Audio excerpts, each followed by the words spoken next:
ಏನು ಮಾಡೋಕ್ಕಾಗಲ್ಲ. ಅವ್ರ ಅಮ್ಮ ಮಾಡಿದ ತಪ್ಪಿಗೆ ಇಬ್ಬರು ಅಮಾಯಕ ಮಕ್ಕಳು ಬಲಿಯಾದ್ರ. ಬೇರೆಯವ್ರಿಗೆ ಅನ್ಯಾಯ ಮಾಡಕ್ ಹೋದ್ರೆ ದೇವ್ರು ಯಾವತ್ತೂ ಸಹಿಸಲ್ಲ. ಆ ಅಮ್ಮಗೆ ಹೆಣ್ಮಕ್ಳಿಲ್ಲ, ಅವರೇ ಹೆಣ್ಮಕ್ಳು ಅನ್ಕೊಂಡು ನೋಡ್ಕೊಂಡು ಹೋಗಿದ್ರೆ ನಮ್ಮ ಮಗು ಹೆಂಗೋ ಇರ್ತಾ ಇದ್ಲು. ಆ ಹುಡ್ಗನಿಗೂ ಆ ಅಮ್ಮನೆ ತುಂಬಾ ತಲೆ ಕೆಡಿಸಿ ಹಂಗ್ ಮಾಡಿದ್ದು. ಇಲ್ಲ ಅವನು ಒಳ್ಳೆಯವನಿದ್ನೋ ಏನೋ, ನಮ್ಮ ಮಗು ಎಷ್ಟು ನನ್ನ ತಂಗಿ ಅನ್ಭವಿಸ್ಬಿಟ್ಲೋ ಅದೇ ತರ ದೇವ್ರು ಅವ್ರಿಗೂ ತೋರಿಸ್ಬಿಟ್ರು. ಆ ಅಮ್ಮ 25 ಸೆಟ್ ಐತೆ ಅಂದ್ರು. ಇವಾಗ ಏನ್ ಮಗನ ಮೇಲೆ ಹಾಕಿದ್ರೆ ಇಲ್ಲ 5 ಕೋಟಿ ಕೊಟ್ರೆ ಮಗ ಬರ್ತಾನ? ಇವಾಗ ಅವನು ಜೀವಂತವಾಗಿರ್ತಾ ಇದ್ದ. ಈ ಕೆಲಸ ಏನಕ್ಕೆ ಮಾಡ್ಕೊಬೇಕಾಗಿತ್ತು? ಅವ್ರು ಎಲ್ಲೋ ಓಡಾಗೋಂಥದ್ದು ಪರಿಸ್ಥಿತಿ ಏನು? ಅವರು ನೆನ್ನೆ ಇಲ್ಲ ಮೊನ್ನೆ ಇಲ್ಲ ಇವತ್ತು ಅಪವಾದ ಏನಾದರೂ ಹಾಕಿದ್ರೆ ಅವ್ರನ್ನಂತೂ ನಾವು ಸುಮ್ಮನೆ ಬಿಡಲ್ಲ, ಪ್ರೂವ್ ಮಾಡಬೇಕು. ಕಳೆದ 2 ದಿನಗಳ ಹಿಂದೆ ನವವಿವಾಹಿತೆ ಗಾನವಿ ಆತ್ಮಹತ್ಯೆಗೆ ಶರಣಾಗಿದ್ದರು. ಗಾನವಿ ಅವರ ಗಂಡ ಸೂರಜ್ ಇವತ್ತು ಆತ್ಮಹತ್ಯೆ ಮಾಡಿಕೊಂಡಿರುವಂತಹ ಘಟನೆ ಬೆಳಕಿಗೆ ಬಂದಿರುವಂಥದ್ದು. ಸದ್ಯ ನಾನೀಗ ಆತ್ಮಹತ್ಯೆ ಮಾಡಿಕೊಂಡಂತಹ ಗಾನವಿ ಅವರ ಮನೆಯಲ್ಲಿದ್ದೀನಿ. ಈಗಾಗಲೇ ಗಾನವಿ ಅವರ ಮನೆಯಲ್ಲಿ ನೀರವ ಮೌನ ಆವರಿಸಿರುವಂಥದ್ದು, ಸೂತಕದ ಛಾಯೆ ಇರುವಂಥದ್ದು.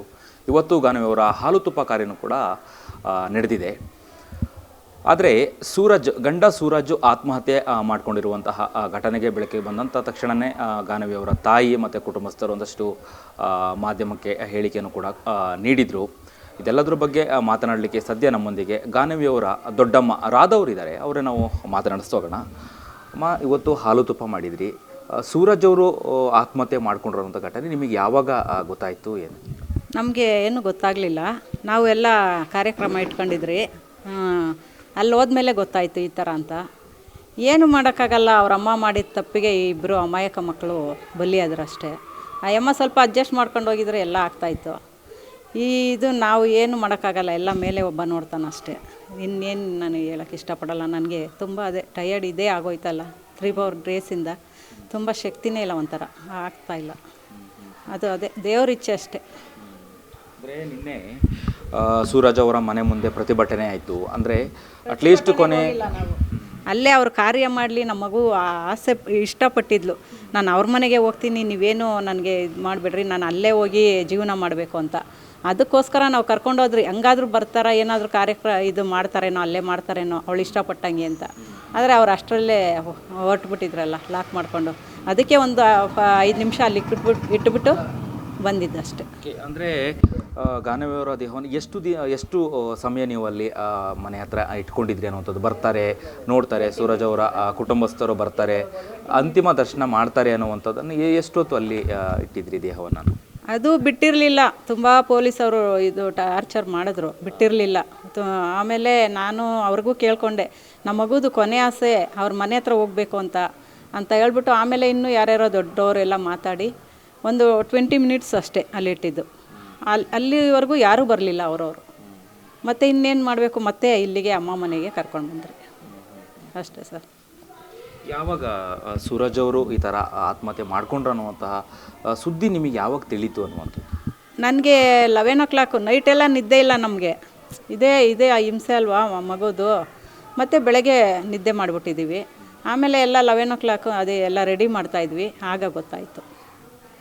ನೋಡಿ, ಪೋಷಕರು ಮಾಡಿದಂತಹ ತಪ್ಪಿಗೆ ಮಕ್ಕಳು ಇವತ್ತು ಇಲ್ಲ. ಇವತ್ತು ಅಂದರೆ ಒಂದು ಕಡೆ ಸೊಸೆಯನ್ನು ಕಳ್ಕೊಂಡ್ರು, ಇನ್ನೊಂದು ಕಡೆ ಒಬ್ಬನೇ ಮಗ ಅಂತೇಳಿ ಹೇಳ್ತಾ ಇದ್ರು, ಅವ್ರನ್ನ ಕೂಡ ಕಳ್ಕೊಂಡಿದ್ರು ಅನ್ನೋಂಥದ್ದು. ಇಬ್ಬರು ಮಗ ಇದ್ದರು, ಅದರಲ್ಲಿ ಇವತ್ತು ಆತ್ಮಹತ್ಯೆ ಮಾಡ್ಕೊಂಡಿದ್ರು ಸೂರಜ್ ಅವರು. ಏನು ಹೇಳ್ತೀರಾ, ಪೋಷಕರು ಮಾಡಿದ ತಪ್ಪಿಗೆ ಮಕ್ಕಳು ಈ ರೀತಿಯಾದಂತಹ ಅನುಭವಿಸ್ಬೇಕಲ್ಲ? ಮತ್ತು ನಾವು ಬೇರೆಯವ್ರಿಗೆ ಅನ್ಯಾಯ ಮಾಡೋಕ್ಕೆ ಹೋದರೆ ದೇವ್ರು ಯಾವತ್ತೂ ಸಹಿಸಲ್ಲ. ಅದು ಇವಾಗ ಎಲ್ಲ ರೊಟ್ಟಿ ತಿರುವಾಕ್ದಂಗೆ ಹಂಗೆ ತೋರಿಸ್ಬಿಡ್ತಾನೆ ಇವಾಗ. ಅದಕ್ಕೇ ತಾಯಿ ಆದವಳು ಹೆಂಗೆ ಮಕ್ಕಳನ್ನ ಬೆಳೆಸ್ಬೇಕು, ಹೆಂಗೆ ಇದು ಮಾಡಬೇಕು, ಒಬ್ಬರು ಇದಕ್ಕೆಲ್ಲ ಆಸೆ ಪಡಬಾರ್ದು. ನಮ್ಮ ಮನೇಲಿ ಏನಿದೆಯೋ ಅದು.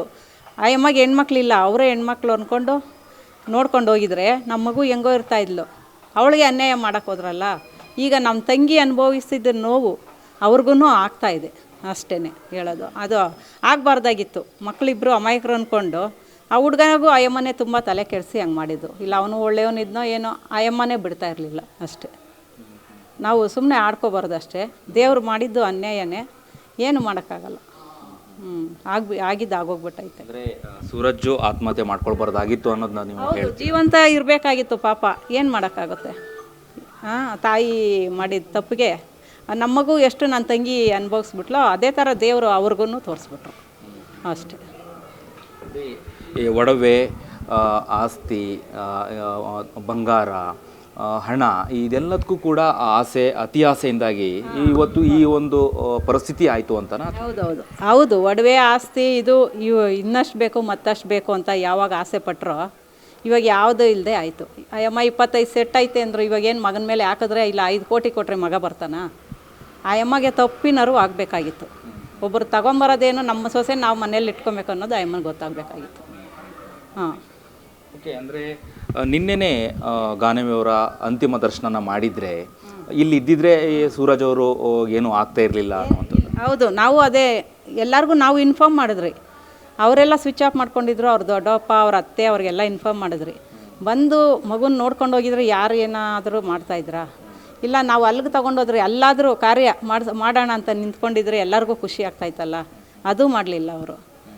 ಹಾಂ, ಯಾಕೆ ಏನೂ ತಪ್ಪಿಲ್ಲದೆ ಇರೋರು ಯಾಕೆ ಅಲ್ಲಿ ಹೋಗ್ಬೇಕಾಗಿತ್ತು? ತಪ್ಪಿರೋಷ್ಟರಲ್ಲಿ ಅಲ್ಲಿ ಹೋಗಿದ್ದಾರೆ. ಹಾಂ, ನೀವು ಗಾನವಿಯವರ ದೊಡ್ಡಮ್ಮನ ಸ್ಥಾನದಲ್ಲಿ ನಿಂತ್ಕೊಂಡು ನೀವೇ ಮದುವೆ ಕಾರ್ಯಗಳನ್ನೆಲ್ಲ ಪ್ರತಿಯೊಂದನ್ನು ಮಾಡಿದ್ರಿ.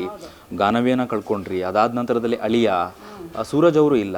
ಏನನ್ಸುತ್ತೆ ನಿಮಗೆ ಒಟ್ಟಾರೆಯಾಗಿ ಒಂದು ಘಟನೆ ಆದ ನಂತರದಲ್ಲಿ ಒಂದ್ರ ಮೇಲೆ ಒಂದು ಸಾವುಗಳು? ಅದೇ ಒಂದ್ರ ಮೇಲೆ ಒಂದು ಆಘಾತ ಆಯಿತು. ಏನು ಮಾಡೋದು? ಮಗಳು ತುಂಬ ಪ್ರೀತಿಯಿಂದ ಬೆಳೆಸಿ, ನನಗೆ ಗಂಡು ಮಕ್ಕಳೇ ಅಲ್ವಾ, ಹೆಣ್ಮಕ್ಳಿಲ್ಲ, ಇವಳನ್ನೇ ಮಗಳು ಅಂತ ಇದು ಮಾಡಿ ಪ್ರೀತಿಸಿ ನಾನು ಅಲ್ಲೇ ಮದುವೆ ಮಾಡಿದೆ. ಇಲ್ಲೇನು ಮಾಡಬೇಡ ನೀನು, ನಾನೇ ಮಾಡ್ತೀನಿ ಅಂತ ಹೇಳ್ಬಿಟ್ಟು ಎಲ್ಲ ಮಾಡಿದೆ. ಈಗ ಇದೊಂದು ಆಘಾತ ಆಯ್ತಲ್ವಾ. ಎಲ್ಲೋ ಇದ್ದು ಪೊಲೀಸರಿಗೆ ಶರೆಂಡರ್ ಆಗಿದ್ದರೆ ಇವಾಗ ಅವನು ಜೀವಂತವಾಗಿರ್ತಾ ಇದ್ದ. ಈ ಕೆಲಸ ಏನಕ್ಕೆ ಮಾಡ್ಕೊಬೇಕಾಗಿತ್ತು? ಅವರು ಎಲ್ಲೋ ಓಡೋಗೋವಂಥದ್ದು ಪರಿಸ್ಥಿತಿ ಏನು? ನಮ್ಮ ಮಗು ಮೇಲೆ ಏನಾದರೂ ಅಪವಾದ ಹಾಕಿದ್ರೆ ಪ್ರೂವ್ ಮಾಡಬೇಕು ಅವರು. ನಮ್ಮ ಮಗು ಒಂದು ಕಪ್ಪು ಚುಕ್ಕಿನೂ ಇವಾಗ ತಗೊಂಡಿಲ್ಲ. ಇಲ್ಲಾಗಲಿ ದಾಸರಳ್ಳಿಯಲ್ಲಾಗಲಿ ಇಡೀ ಊರೆಲ್ಲ ವಿಚಾರಿಸ್ರಿ, ಒಂದು ಕಪ್ಪು ಚುಕ್ಕಿ ಇಲ್ಲ ನಮ್ಮ ಮಗು ಮೇಲೆ. ಅವರು ನಿನ್ನೆ ಇಲ್ಲ ಮೊನ್ನೆ ಇಲ್ಲ ಇವತ್ತು ಅಪವಾದ ಏನಾದರೂ ಹಾಕಿದ್ರೆ ಅವ್ರನ್ನಂತೂ ನಾವು ಸುಮ್ಮನೆ ಬಿಡಲ್ಲ, ಪ್ರೂವ್ ಮಾಡಬೇಕು ಅಷ್ಟೇ. ಅದೆಲ್ಲ ಹೇಳ್ದೆ ಅವರು ಹೊಟ್ಟೋದ್ರಲ್ಲ, ಅವಾಗ ಯಾರು ಹೇಳಿಗಳು ಹೇಳ್ರಿ? ಇಲ್ಲೇ ಇದ್ದು ಒಬ್ಬರು ಸಾಧನೆ ಮಾಡಬೇಕಿತ್ತು ಅಷ್ಟೇ. ನಾನು ಇದಿಷ್ಟು ಮೃತ ಗಾನವಿಯವರ ದೊಡ್ಡಮ್ಮ ಆದಂತಹ ರಾಧವರು ಹೇಳುವಂಥದ್ದು. ಅಂದರೆ ತಮ್ಮ ತಪ್ಪನ್ನು ಒಪ್ಪಿಕೊಂಡು ಶರಣಾಗಿದ್ದರೆ, ಪೊಲೀಸರಿಗೆ ಶರಣಾಗಿದ್ದರೆ ಇವತ್ತು ಗಾನವಿಯವರ ಗಂಡ ಸೂರಜ್ ಅವರು ಕೂಡ ಉಳಿತಾ ಇದ್ದ ಅನ್ನುವಂತಹ ನೋವಿನ ಮಾತುಗಳನ್ನು ಹೇಳುವಂಥದ್ದು. ಒಟ್ಟಾರೆಯಾಗಿ ಪೋಷಕರು ಮಾಡುವಂತಹ ಅಥವಾ ಪೋಷಕರ ಅತಿ ಆಸೆಗೆ ಮಕ್ಕಳು ಬಲಿ ಆಗ್ತಾರೆ ಅನ್ನೋದಕ್ಕೆ ಇದೊಂದು ಉದಾಹರಣೆ, ಘಟನೆ ಅಂತಲೇ ಹೇಳ್ಬೋದು. ಕ್ಯಾಮ್ರಾ ಪರ್ಸನ್ ಕೀರ್ತನ್ ಜೊತೆ ಅಭಿಜಿತ್ ಗಣೇಶ್, ಕರ್ನಾಟಕ ಟಿವಿ, ಬೆಂಗಳೂರು. ಕರ್ನಾಟಕ ಟಿವಿ ಮತ್ತು ಆಟ್6 ವತಿಯಿಂದ ಸಂಕ್ರಾಂತಿ ಹಬ್ಬದ ಪ್ರಯುಕ್ತ ರಾಜ್ಯ ಮಟ್ಟದ ರಂಗೋಲಿ ಸ್ಪರ್ಧೆ. Sponsor Saptagiri university. Associate sponsor Jeeni slim. Jeeni ಮನೆಯಲ್ಲಿದ್ದರೆ ನೀವು ಸ್ಲಿಮ್ ಆಗೋದು guarantee. Co sponsors Shri Sai gold palace, ನಿಮ್ಮ ವಿಶೇಷ ಸಂದರ್ಭಗಳ ಸಂಗಾತಿ. Nandana palace, legendary Andhra restaurant chain. KMF Nandini, ನಮ್ಮ ನಂದಿನಿ ನಮ್ಮ ಹೆಮ್ಮೆ. KSDL ಮೈಸೂರು ಸ್ಯಾಂಡಲ್, 100% ಶುದ್ಧ ಶ್ರೀಗಂಧದ ಎಣ್ಣೆಯಿಂದ ತಯಾರಿಸಿದ ಏಕೈಕ ಸಾಬೂನು. ಬೆಂಗಳೂರು ಸೇರಿದಂತೆ ರಾಜ್ಯದ ಹಲವೆಡೆ ಸ್ಪರ್ಧೆಯಲ್ಲಿ ಭಾಗಿಯಾಗಿ ಆಕರ್ಷಕ ಬಹುಮಾನ ಗೆಲ್ಲಿ. ಹೆಸರು ನೋಂದಾಯಿಸಲು ಕರೆ ಮಾಡಿ 9113549531.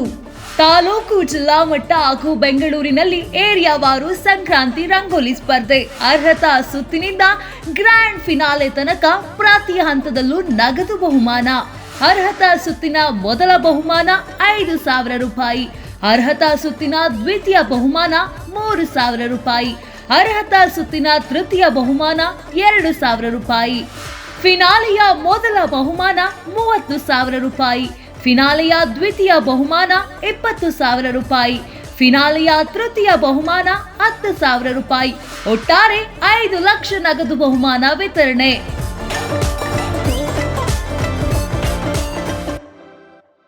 ಯಾರಾಗ್ತಾರೆ MLA ಅಭ್ಯರ್ಥಿ 2028 ಶೀಘ್ರದಲ್ಲೇ.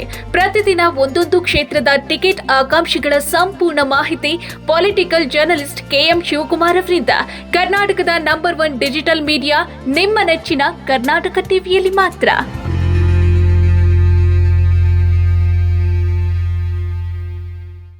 ನೀವು ಸಣ್ಣ ಆಗ್ಬೇಕಲ್ವಾ? ಅದು ಒಂದು ಉತ್ತಮ ಆಹಾರದಿಂದ ಸಣ್ಣ ಆಗ್ಬೇಕಲ್ವಾ? ಪ್ರತಿದಿನ ನಮ್ಮ ಜೀನಿ ಸ್ಲಿಮ್ ನ ಯೂಸ್ ಮಾಡಿ ಯಾವುದೇ ಸೈಡ್ ಎಫೆಕ್ಟ್ ಇಲ್ದಂಗೆ ನೀವು ಸಣ್ಣ ಆಗ್ತೀರಾ.